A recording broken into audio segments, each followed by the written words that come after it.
get his eyes, says me. Looking at my Gucci, it's about that time. Come on, young people, and let's listen to these rhymes. This is the day that the Lord has made. I will rejoice and be glad within it. I can do all things through Christ who strengthens me. Behold, how good and how pleasant it is for brethren to dwell together in unity.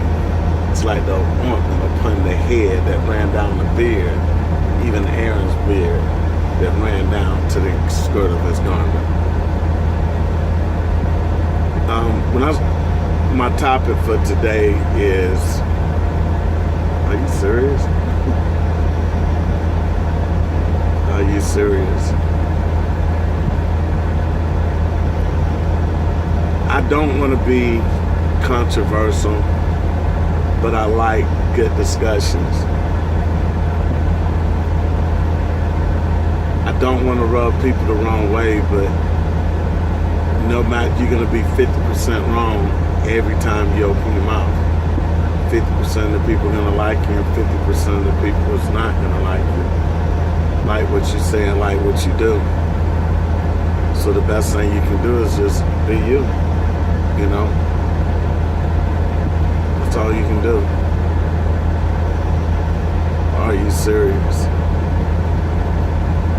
As I look at life, I have seen a reminder that even though I say my race is NA, I see a reminder every day that people want me to know who I am and where I came from. People want to remind me that no matter how much money I make, no matter how many accomplishments I have, people want to remind me of who I am. Not who I am, but what I am. The reason why this came up is because I'm a truck driver. I own a couple of trucks. I make a decent living. But bottom line up front, even though I don't let words really affect me that much, they do make me think. Once again, I overheard a guy, because of the type of truck I have, telling another guy, and he was white, he said, "Why is that in driving a white man truck?" And I kind of laughed at first, but then I thought about it. And it just so happened to be the day after 9/11 when the media and everybody said we can't forget. I feel kind of bad because my grandfather at a young age, when I was at a very young age, 5, 6, 7 years old, my grandfather had me going on civil rights marches at a very young age. He taught me at a very young age, it's not the color of your skin, but the state of your mind. He felt then, even though he was born in 1898, he felt then, as long as he was educated, that he would be looked at differently by society. And he made a lot of strides that a lot of black men in the 50s and 60s and 70s didn't make. And I'm very proud of my grandfather.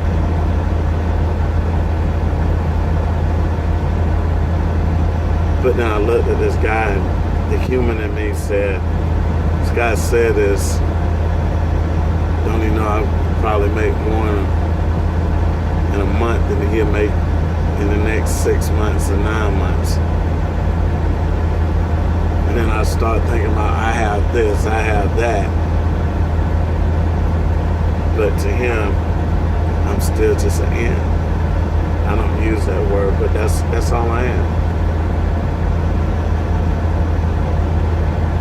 But then this is real talk, real fathers, real men. And we don't address color on here. Because being a real man, you shouldn't see a color. Being a real man, a man is gauged by his word. A man is gauged by his mind. A man is gauged by his heart.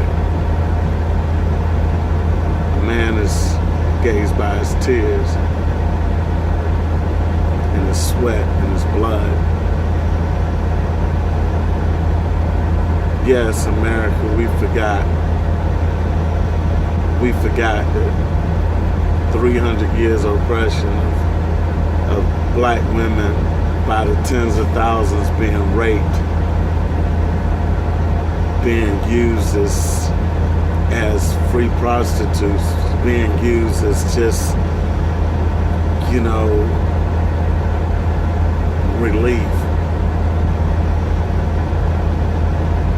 300 years of black men just being beat to death just for being black.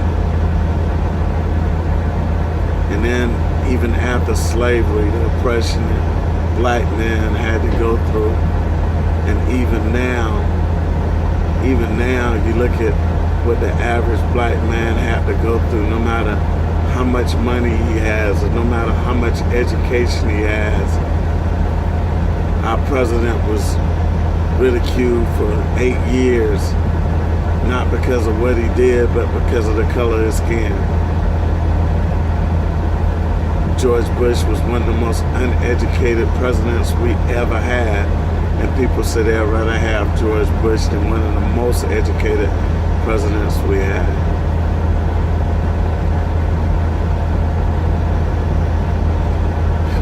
But let me tell you something else.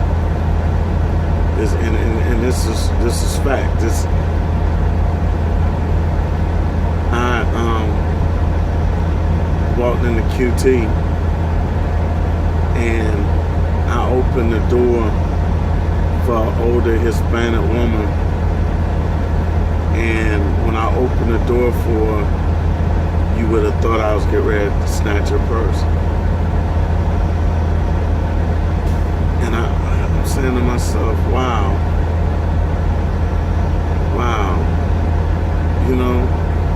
Everybody is taught to hate me because I'm a black man. Like I said on one episode before, you ask any man that's not black, what do he prefer his daughter to go out with?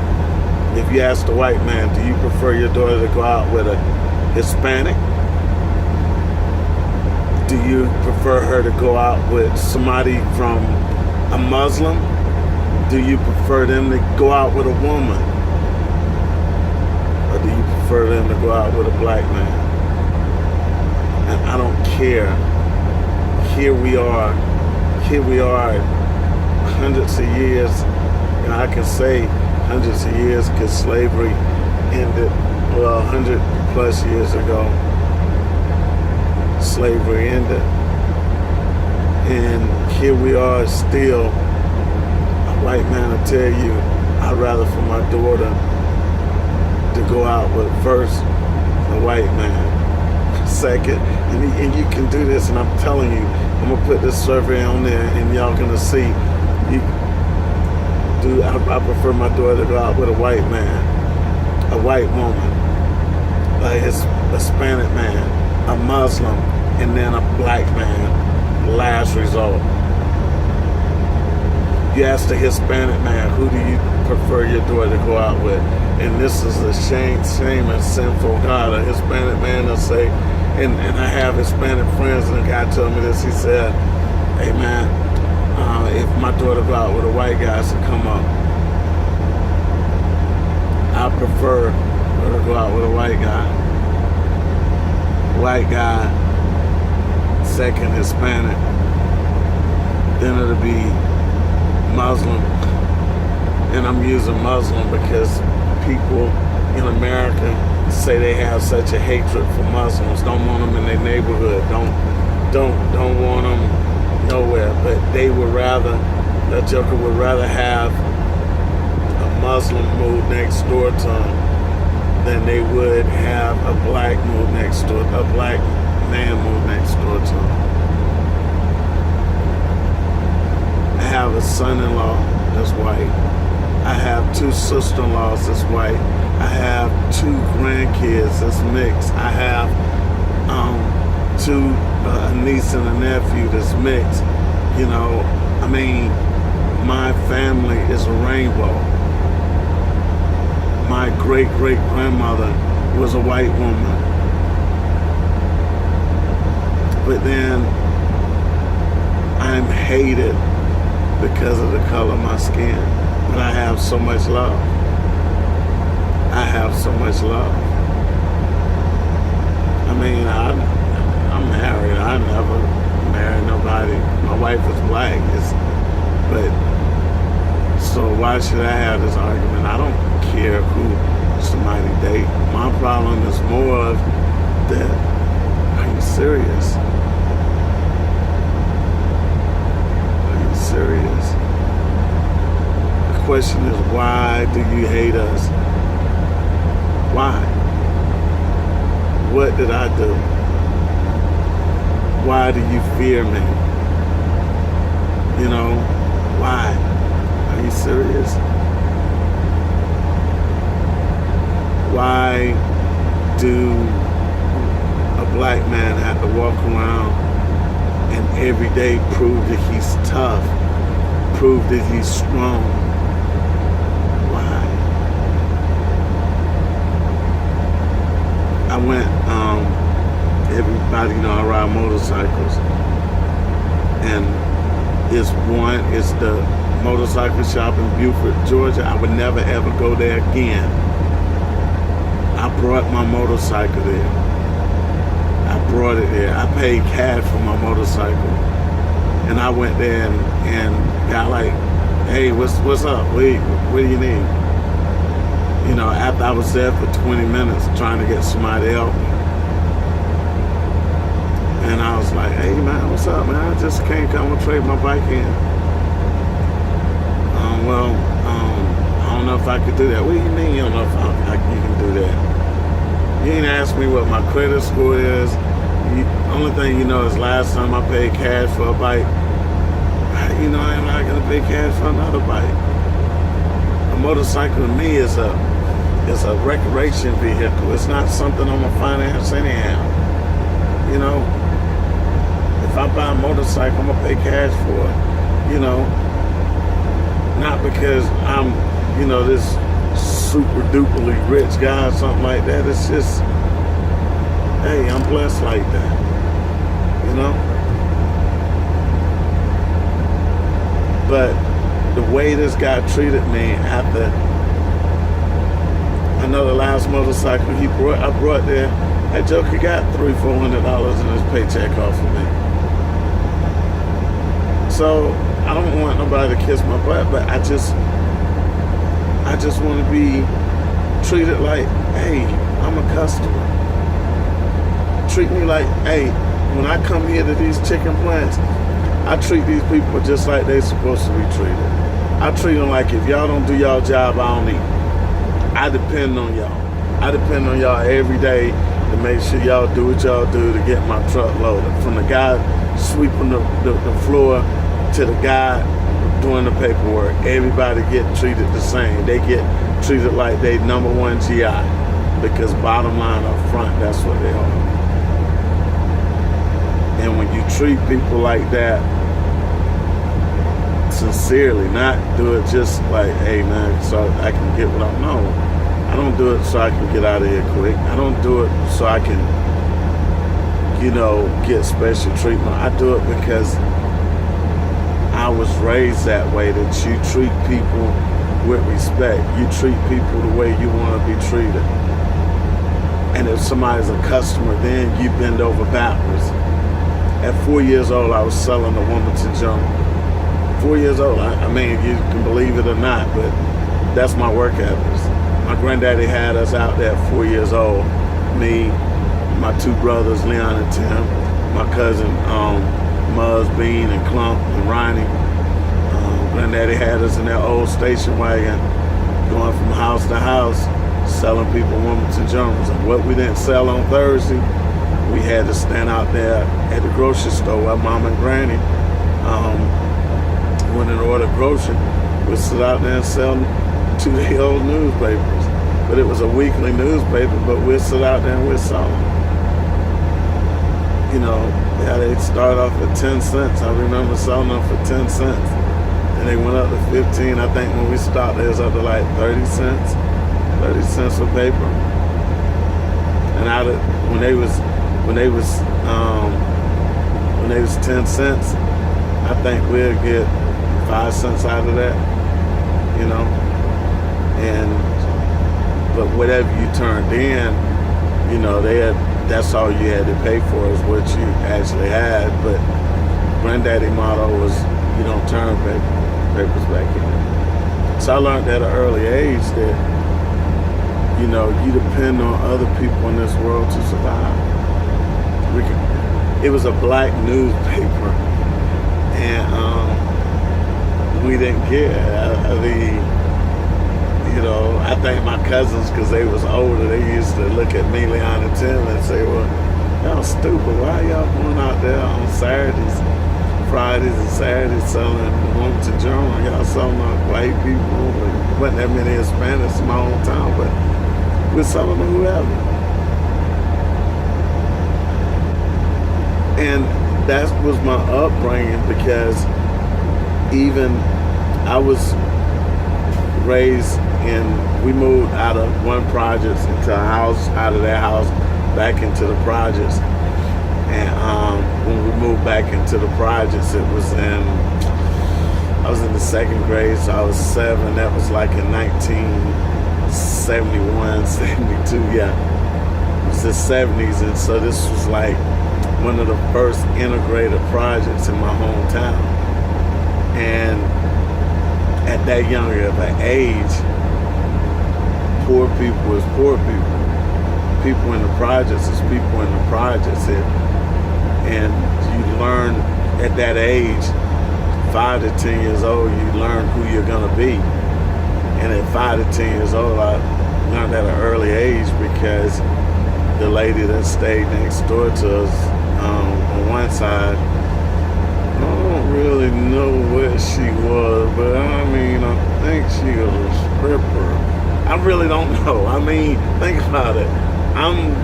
We moved there maybe 6 years old, and we moved out when I was 13.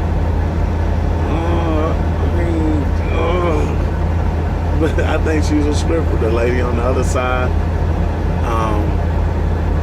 Miss Maria, she was really, really nice. She was single. She didn't have any kids.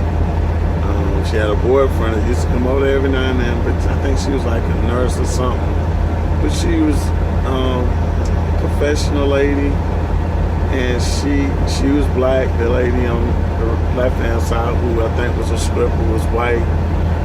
People that stayed on the other side of her, that house stayed empty more than it stayed. I mean, people who had, there was just a house always in transition.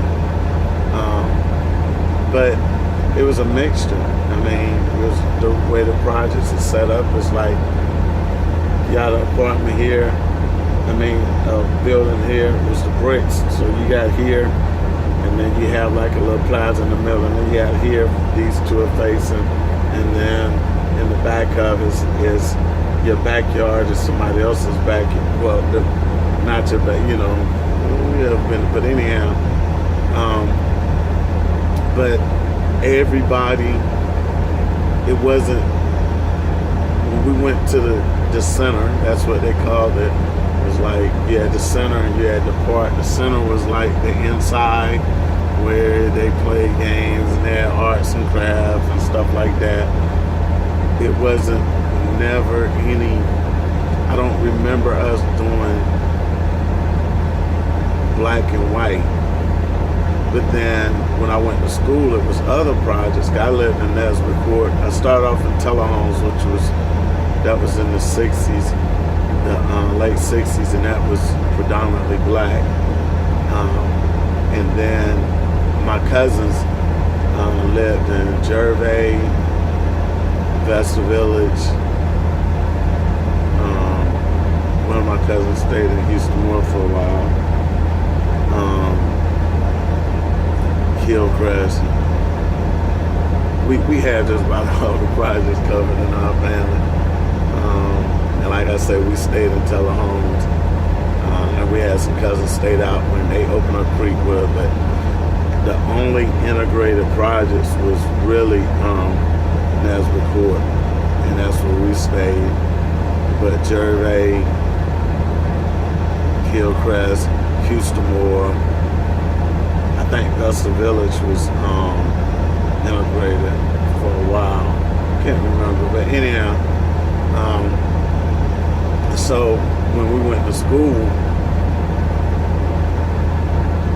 you can tell the difference between people who came from integrated projects and people that came to segregated projects. And I used to get picked, man, my brothers used to get picked on a lot because we came from integrated projects. You know, it's bad enough to come from the projects, but then when you come from a project, there's really lower than all the rest of it, because, you know, the all black projects, you know, you had that black pride, you had this the 70s, everybody was cool in the black projects, you know. And so, but the good thing, on the weekends, we can go over I'll go spend the night with Roy and my cousin, or spend the night with Grandma in the black projects. And so that gave me a little bit of street cred, you know, because these people know, oh, that's Leroy cousin, or that's Beverly cousin, or that's so-and-so cousin, you know. Oh, yeah, he cool, you know. Why he acts, you know, he's still strange, you know. But it gave me the ability now when I look at people, uneducated people. When I say educated, I'm not talking about a degree, because you can have more degrees than a thermometer and still be dumb as the day is long. When I say uneducated, that's people who has closed minds, who feel like a person is judged by the color of their skin, whether you black, white, Hispanic, or whatever. Are you serious? There ain't no difference between my white son-in-law and my black son-in-law. There's no difference between, like this weekend, my daughter brought my 3-week-old grandbaby over for me to babysit. And I was like, oh, really? But there's no difference between my interracial granddaughter than my completely black granddaughter. No difference between my interracial grandson and my other grandsons that's not interracial, because when they see each other, you should see the smiles. He's 1 year old, but when he was good with Papa, but when Tara came home, it was a completely different ball game. You know, now my neighborhood is predominantly white. My grandkids go to predominantly white schools.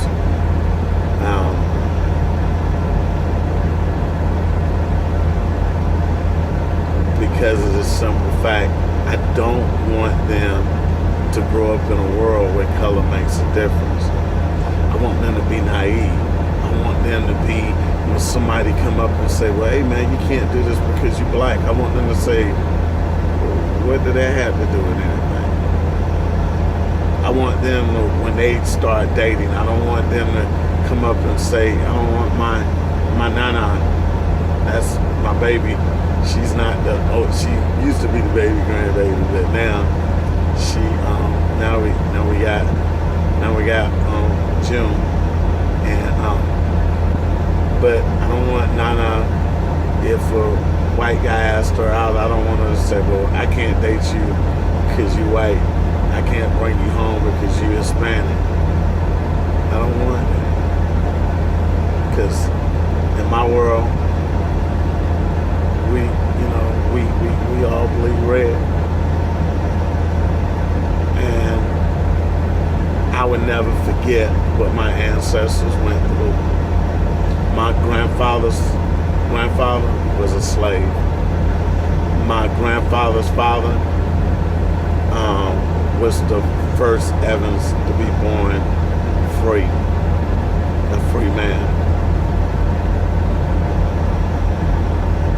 So I never forget where I came from. I never forget the whippings that my ancestors took. I never forget the way my ancestors was raped. I never forget, but I do forgive. I can live in the past forever.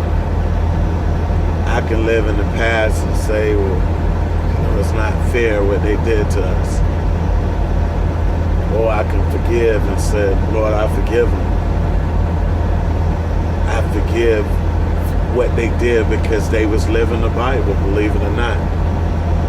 We follow the Bible so much and don't think it's blasphemy, but believe it or not, those people was living the Bible. They was living what was passed along to them from generation to generations. So now it's up to us, real fathers and real men, to change that. It's up to us to say, okay, it stops right here. It stops it. We stop fighting each other because of the color of their skin. We stop because we'll stop using color as an excuse for failure. We'll stop using it as an excuse for somebody else's success. It starts right here. It starts today, fellas. It starts today, women. It starts today. Because what's in the past, we forgive them. We'll never forget them. We'll never forget.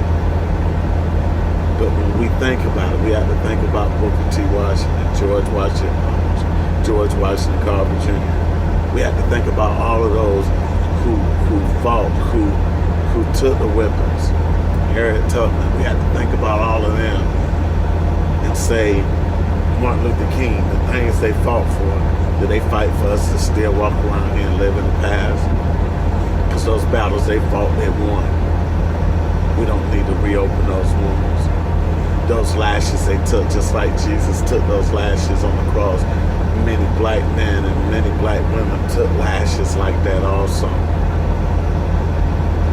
They took them so we could be free.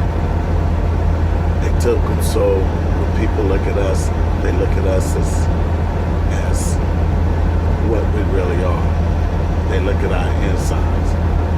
They look at the smile on our face and say, well, okay, give them a chance. Look at us as like if my daughter bring home a black man, I don't like him because he's dating my daughter, not because of the color of his skin. That's just me being a father. But this is your boy, Too Easy Unchained, Big Easy, whatever you want to call me. Just don't call me late, but don't call me big boy. I gotta eat. So hey, y'all be blessed. Don't be stressed.